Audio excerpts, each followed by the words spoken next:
현대사에서 가장 길고 격렬했던 논쟁 중 하나입니다. 혁명을 넘어 제국을 무너뜨리고 초강대국을 파산시키며 세계를 둘로 갈랐던 싸움이었죠. 무려 한 세기가 넘는 세월 동안 자본주의와 사회주의는 단순한 경제 이론이 아니었습니다.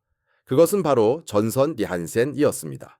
그리고 모든 애국적인 연설, 모든 노동자 봉기, 모든 경기 침체, 모든 대리전 뒤편에는 이 논쟁이 우리가 살아가는 세상을 빚어냈습니다. 하지만 여기에 그 어떤 이념적 영향력자도 언급하지 않는 부분이 있습니다. 어느 체제도 교과서가 약속한 대로 작동하지 않았다는 점입니다. 단 한 번도, 단 한 곳에서도 말이죠.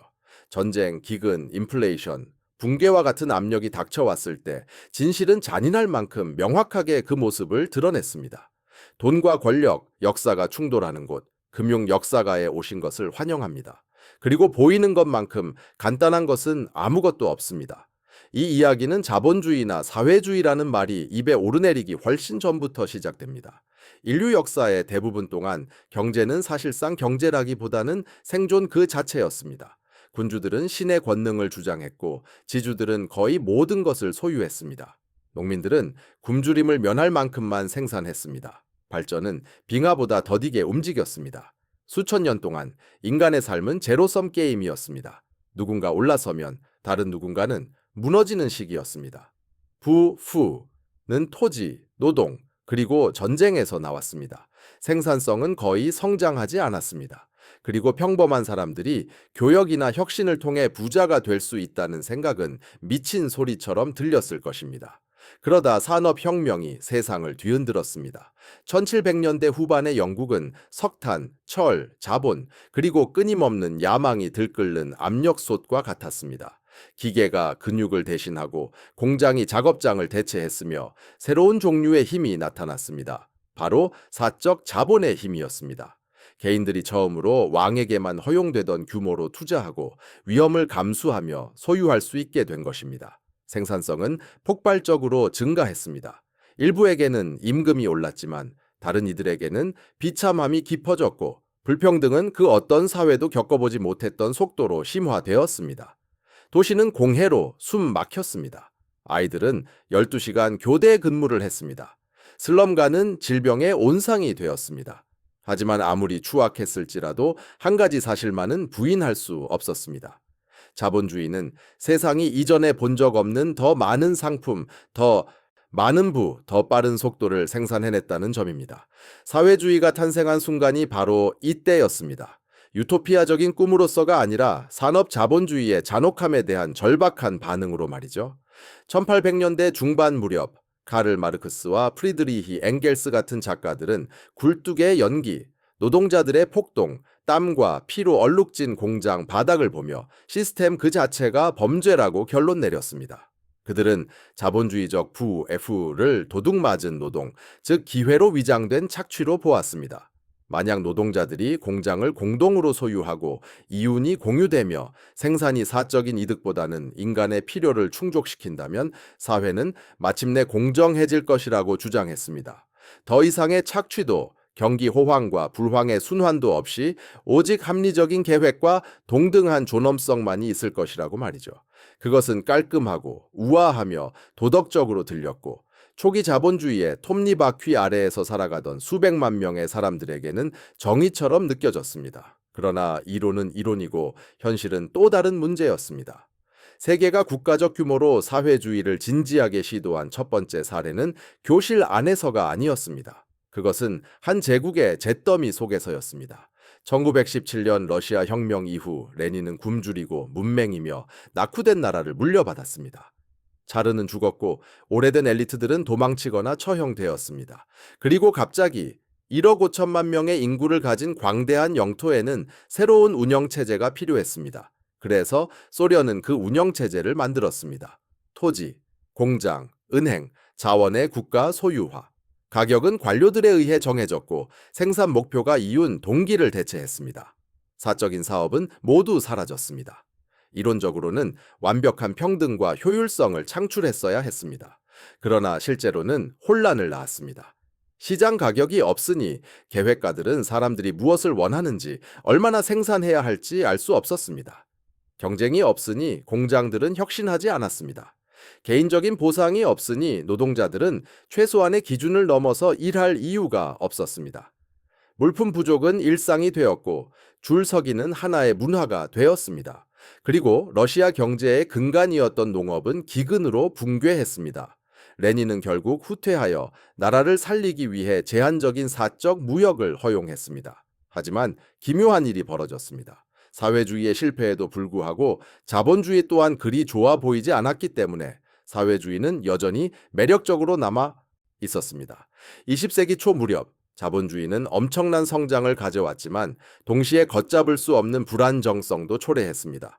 투기가 만연했고 트러스트는 산업을 지배했습니다. 수백만 명의 사람들이 근근히 살아가는데 반해 부자들은 현대의 왕족처럼 살았습니다. 이 체제는 부를 창출하는 데는 효율적이었지만 분배하는 데는 형편없었습니다. 이러한 불균형은 1929년 미국 주식시장이 붕괴하고 자본주의가 가장 비극적인 실패를 겪으면서 폭발했습니다. 대공황은 단순한 경기 침체가 아니었습니다. 그것은 전 세계적인 경제 심장마비였습니다. 은행들은 무너졌고 실업률은 25%에 달했습니다. 국가 전체의 금융 시스템이 파괴되는 것을 목격했습니다. 수백만 명의 관찰자들에게 자본주의는 결함이 있을 뿐 아니라 치명적으로 보였습니다. 그리하여 1930년대에 이르러 세상은 불편한 진실과 마주하게 되었습니다. 어느 체제도 광고된 대로 작동하지 않았다는 점이었습니다. 사회주의는 평등을 약속했지만 결핍을 가져왔고 자본주의는 번영을 약속했지만 붕괴를 초래했습니다. 그리고 모든 것을 바꾼 순간이 찾아왔습니다. 바로 제2차 세계 대전이었습니다. 전쟁은 모든 주요 경제 체제가 극한의 압력 속에서 자신의 시스템을 시험하도록 강요했습니다. 소련은 비효율성에도 불구하고 엄청난 속도와 규율로 모든 인구를 동원했습니다. 국가 통제는 모든 자원을 생존을 향해 재분배할 수 있게 했습니다. 한편 미국과 같은 자본주의 국가들은 산업 초강대국으로 변모하여 국가적 협력이 뒷받침될 때 사적 혁신이 얼마나 강력할 수 있는지를 증명했습니다. 전쟁이 끝났을 때 점수판은 더 이상 이념적인 것이 아니었습니다.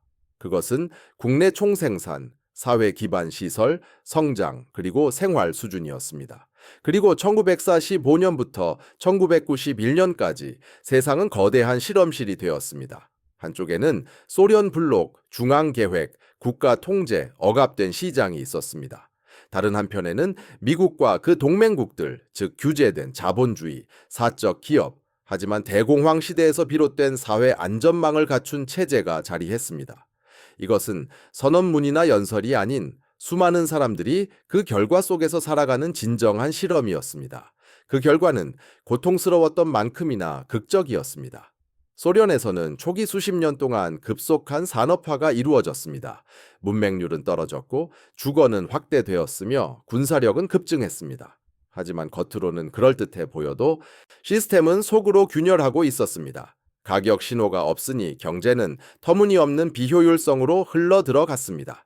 공장들은 쓸모없는 물건들을 생산하며 할당량을 채웠고 농장들은 썩은 수확물을 내놓았으며 혁신은 정체되었습니다. 1970년대 무렵 소련은 소비자 기술 면에서 수십 년이나 뒤처졌습니다. 로켓을 만들 수 있는 나라가 변변한 냉장고 하나 만들지 못하는 실정이었습니다. 반면에 자본주의는 적응했습니다.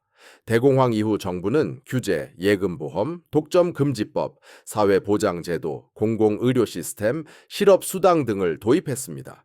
자본주의가 공정해지지는 않았지만 생존 가능한 체제가 되었습니다. 자본주의는 실수로부터 배웠고 그 적응력이 궁극적인 무기가 되었습니다. 1980년대 무렵에는 그 격차가 부인할 수 없을 정도로 커졌습니다.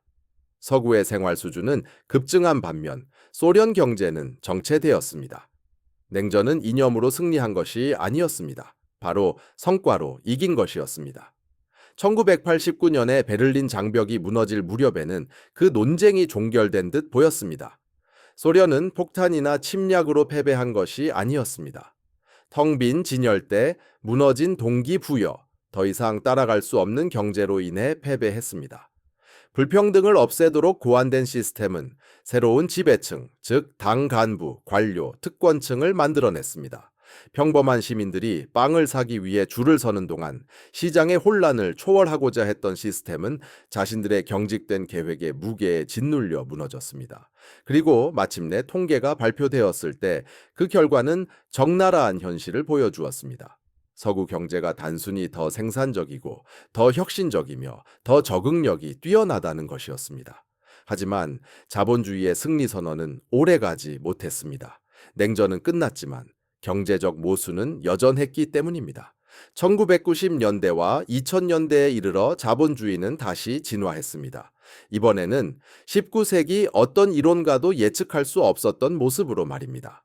금융은 폭발적으로 성장했고 전 세계 공급망은 대륙을 가로질러 뻗어나갔으며 신용은 물처럼 흘러 넘쳤습니다. 불평등은 다시 치솟았는데 이번에는 도금 시대를 연상시키는 규모였습니다. 기업들은 초국가적 권력이 되었고 전체 경제는 빚, 투기, 자산 거품에 의존하게 되었습니다. 2008년 금융위기는 대자비처럼 찾아왔습니다. 자본주의의 불안정성이 결코 사라지지 않았다는 것을 상기시켜주는 사건이었습니다. 그저 새로운 옷을 입고 다시 나타났을 뿐이었죠. 한편 사회주의는 구소련식 형태가 아닌 좀 더 부드럽고 향수를 자극하는 모습으로 다시 등장했습니다. 많은 나라에서 부유세, 국유 의료 시스템, 무상교육, 강력한 노동조합, 경제적 평등을 요구하는 목소리가 다시 터져 나왔습니다. 치솟는 주택 비용과 정체된 임금에 짓눌린 젊은 세대들은 자본주의가 부유층을 제외한 다른 누구에게도 더 이상 작동하는지 의문을 품기 시작했습니다. 논쟁은 다시 불붙었습니다. 하지만 한 가지 반전이 있었습니다. 이번에는 순수한 자본주의나 순수한 사회주의를 원하는 사람이 거의 없었습니다. 역사가 그 장단점을 너무나도 분명하게 보여주었기 때문입니다. 현대목을 가다듬으며 스칸디나비아를 보십시오. 종종 사회주의로 오해받지만 이 나라들은 자유시장, 민간기업, 글로벌 대기업을 가지고 있습니다. 하지만 동시에 높은 세금, 강력한 사회보호 시스템, 그리고 막강한 노동조합도 갖추고 있습니다. 이것은 안전장치를 갖춘 자본주의입니다. 혁신을 보존하면서 불평등을 완화하도록 설계된 혼합경제인 셈이죠. 이제 미국을 보십시오. 엄청난 발명과 금융의 깊이, 세계적 영향력을 가진 자본주의 강국이지만 동시에 엄청난 부의 격차, 노후화된 인프라, 감당할 수 없는 의료비, 그리고 축소되는 중산층이라는 문제도 안고 있습니다. 중국을 보십시오. 이 모든 사례 중 가장 흥미로운 곳으로 세계에서 가장 큰 권위주의적 자본주의 경제입니다. 베이징은 이를 중국 특색 사회주의라고 부르지만 실제로는 국가주도 자본주의와 흡사합니다. 민간 기업이 성장을 이끌고 정부가 전략적 부문을 통제하며 시장은 국가적 우선순위에 부합할 때만 번성하도록 허용됩니다. 그럼에도 불구하고 중국 역시 같은 모순에 직면해 있습니다. 빚 주도 성장, 주택 거품, 인구 감소, 생산성 둔화와 같은 문제들 말입니다. 한 발짝 물러서서 보면 진실은 그 단순함 때문에 거의 당황스러울 지경입니다. 오늘날 모든 주요 경제는 혼합형입니다. 시장과 국가 권력, 인센티브와 보호, 자유와 통제가 뒤섞인 형태죠. 이념이 실패해서가 아니라 현실이 타협을 강요했기 때문입니다. 시스템이 인간의 실제 행동, 즉 야망, 탐욕, 두려움, 나태함, 창의성과 마주했을 때 어떤 이론도 깨끗하게 들어맞지 않았습니다. 그리고 그것이 바로 불편한 진실입니다. 경제 시스템이 사람을 형성하는 정도는 사람이 경제 시스템을 형성하는 정도에 미치지 못합니다. 인간 본성은 사회주의나 자본주의 아래에서도 사라지지 않습니다. 단지 다르게 표현될 뿐입니다. 순수 자본주의 체제에서는 탐욕이 혁신이 되지만 목을 가다듬으며 결국 착취로 변질됩니다. 순수 사회주의 체제에서는 평등이 단합이 되지만 결국 억압으로 변질됩니다. 시장 경제에서는 부를 통해 권력이 집중되고 계획 경제에서는 정치를 통해 권력이 집중됩니다. 다른 시스템, 같은 인간 본성, 다른 선전, 같은 결함. 진정한 질문은 어떤 시스템이 더 나은가가 아닙니다. 권력을 제어하고 실수를 바로잡으며 유용한 행동에 보상할 최고의 메커니즘을 가진 시스템이 무엇인가 하는 것입니다. 그리고 역사의 답변은 분명합니다. 적응하는 시스템이 승리합니다. 자본주의는 스스로를 재창조할 수 있었기에 살아남았습니다. 자유방임주의에서 뉴딜 정책, 세계화된 금융, 그리고 기술 자본주의에 이르기까지 말입니다. 사회주의는 진화를 거부한 곳에서 붕괴했습니다. 소련, 메이즈, 중국, 북한 같은 나라들이 그랬죠. 하지만 사회주의는 시장과 결합한 곳에서는 번성했습니다. 스칸디나비아, 권위주의적 측면에도 불구하고 1978년 이후의 중국, 그리고 서유럽 일부 지역이 그 예입니다.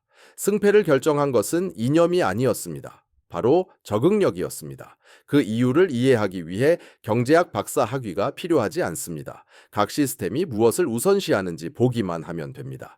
자본주의는 인센티브를 우선시합니다. 잘 작동할 때는 창의성, 위험 감수, 생산성을 발휘하게 합니다. 사람들은 자신에게 이득이 있기 때문에 만들고 혁신하고 실험합니다. 하지만 이러한 방식의 이면에는 불평등과 불안정, 그리고 사회적 약자들을 더욱 어렵게 만드는 악순환이 존재합니다. 사회주의는 평등을 최우선으로 여깁니다. 제대로 작동할 때에는 빈곤을 줄이고 서비스에 대한 접근성을 확대하며 모든 이에게 기본적인 존엄성을 보장해 줍니다. 그러나 인센티브가 없다면 생산성은 정체되고 시장이 없다면 정보는 마비됩니다.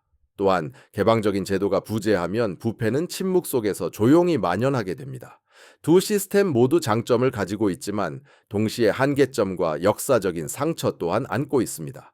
오늘날 우리 모두가 살아가고 있는 현대 세계는 바로 그러한 상처들 위에 세워진 것입니다. 모든 사회 안전망, 모든 규제, 모든 시장 규칙, 모든 복지 프로그램, 그리고 모든 금융 상품은 이 100년간 이어진 싸움의 흔적을 고스란히 담고 있습니다. 오늘날 우리가 살고 있는 혼합 경제 체제는 어느 한 시스템이 승리했다는 증거가 아닙니다. 오히려 어느 시스템도 홀로서는 생존할 수 없었음을 보여주는 증거인 셈이죠. 하지만 대부분의 사람들이 놓치고 있는 중요한 반전이 하나 있습니다. 바로 이 논쟁의 방향이 다시 한번 바뀌고 있다는 사실입니다. 왜냐하면 21세기의 도전 과제들, 즉 인공지능으로 인한 격변, 인구 절벽, 기후 위기, 에너지 전환, 세계 부채 등은 이념을 따지지 않기 때문입니다. 이러한 문제들은 두 시스템 모두의 약점을 고스란히 드러내고 있습니다. 시장 자본주의는 장기적인 계획과 사회적 결속이라는 측면에서 어려움을 겪습니다. 사회주의 계획 경제는 유연성과 혁신에서 한계를 보입니다. 그리고 다음 세기에 번영할 국가들은 이 두 가지를 가장 효과적으로 결합하는 국가들이 될 것입니다.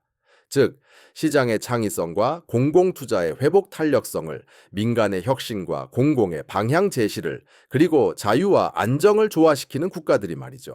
지난 세기가 우리에게 가르쳐 준 것이 있다면 바로 이것입니다. 어떤 시스템도 안전장치 없이는 제대로 작동하지 않습니다. 어떤 경제도 인센티브 없이는 생존할 수 없습니다. 또한 분화 권력이 억만장자든 관료든 어느 한쪽에 지나치게 집중되면 어떤 사회도 번영할 수 없습니다. 역사는 자본주의나 사회주의 중 하나를 택한 것이 아니었습니다. 역사는 붕괴를 막을 수 있는 것이라면 무엇이든 선택했습니다. 그리고 모든 세대는 그 균형을 끊임없이 재조정해야만 합니다. 왜냐하면 그 논쟁은 진정으로 자본주의 대 사회주의에 관한 것이 아니었기 때문입니다. 그것은 각 시스템 내에서 누가 그 레버를 쥐고 흔드느냐에 대한 것이었습니다. 즉, 자본, 국가, 은행, 노동조합, 기업, 정당, 규제기관 등 말입니다. 진정한 싸움은 언제나 단 하나, 바로 권력을 둘러싼 것이었습니다. 그리고 권력은 역사가 반복해서 보여주듯이 결코 사라지지 않습니다. 단지 그 주인이 바뀔 뿐이죠. 만약 이 영상이 여러분에게 새로운 관점을 제공했다면 구독 버튼을 눌러주세요. 역사에 답이 있습니다. 제가 그 답을 찾을 곳을 알려드리겠습니다.